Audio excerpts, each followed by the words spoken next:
How has my life been without Mounjaro? Let's talk about it. Hey folks, my name is Paddy. I started a Mounjaro supported weight loss journey in June of last year, so about 8 months or so. However, for the past 4 to 5 weeks, I have been off Mounjaro. The reason why I had to stop Mounjaro was for medical reasons, in terms of I was going under a general anaesthetic for septoplasty for my nose. This meant I had to stop my treatment for a number of weeks beforehand and also pause it for a number of weeks after my surgery too, in line with the personal medical advice that I had received. So, how has life been without Mounjaro? The first thing that really struck me was just how quickly, not the food noise, but how quickly the sensation of hunger came back. So, or at least what I thought was hunger, and this is the really interesting bit. I had an inability to feel full, which I was interpreting as being hunger. However, there was one evening I was sitting down and I had a big dinner, I had steak and all that kind of stuff. Rarely have steak, but we had steak this evening. And I was sitting down and I just had dinner and sat there and thought, I'm not full. I'm absolutely not in any way full. However, rationally, I know I have eaten enough. And it was one of the first times that I had this realization that the lack of fullness does not equate to hunger. So let me say that again. Just because you don't feel full doesn't mean you're hungry and therefore need more food.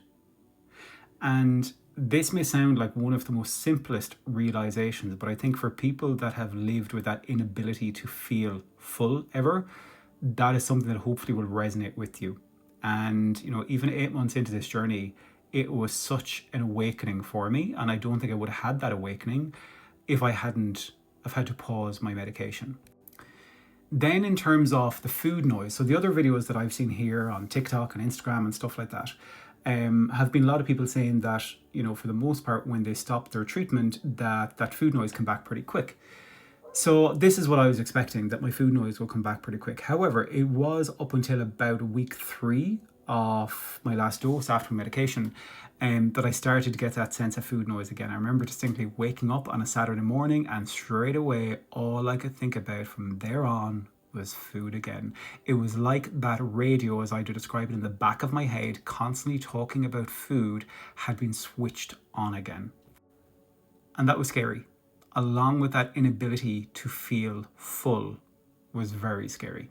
Now, I did do a number of days where I tracked my calories in MyFitnessPal just to see how was I getting on with things. So I know that I wasn't eating to excess in terms of 3, 4, or 5,000 calories a day again. However, equally, I know that I definitely was eating more because I had that constant feeling of not feeling full. The other thing that I was aware of is, post-surgery, my body needed to heal. So I didn't want to be too restrictive on my body because I wanted to make sure that it was getting enough nutrients and all the stuff that it needed to help my body heal after surgery. However, what happened with my weight? Well, over the 4 to 5 weeks or whatever it was that I am off Mounjaro, my weight went up by 1 stone, which is 14 pounds. Now, for some people, they're going to be like, oh my God, that's a lot of weight to put back up in 4 weeks.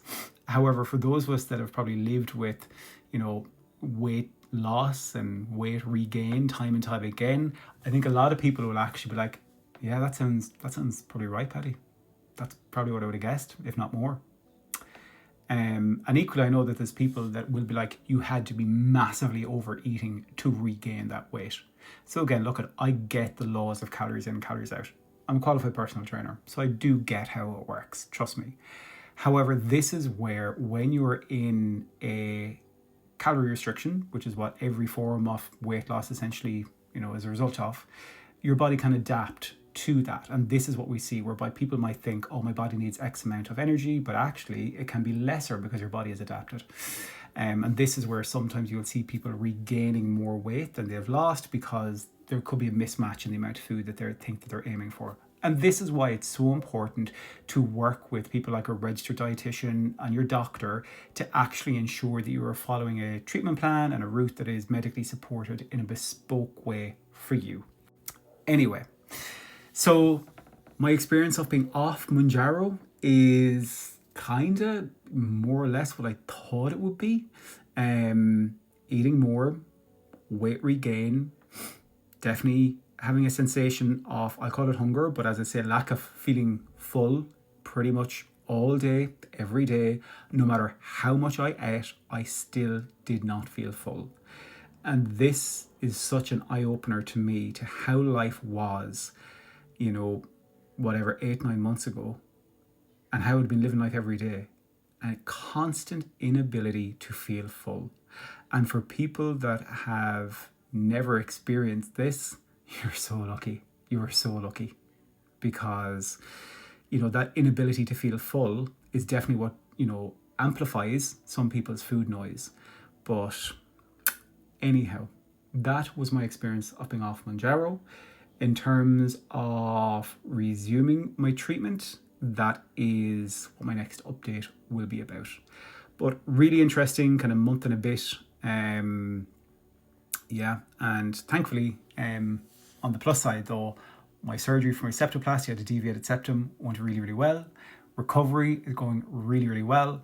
And I'm now back in a place where, for the most part, I can resume normal day-to-day activities in life, including going back to the gym, do my weight training, all that kind of stuff, which is fantastic because I've really missed that. Really, really missed not being able to get to the gym, because, on my journey, that nutrition and movement have been such a big part of my weekly and kind of daily life. So I've really missed it. But anyway, that is my update and my personal experience of being off Mounjaro for 4 to 5 weeks, whatever it ended up being, maybe longer, I can't remember.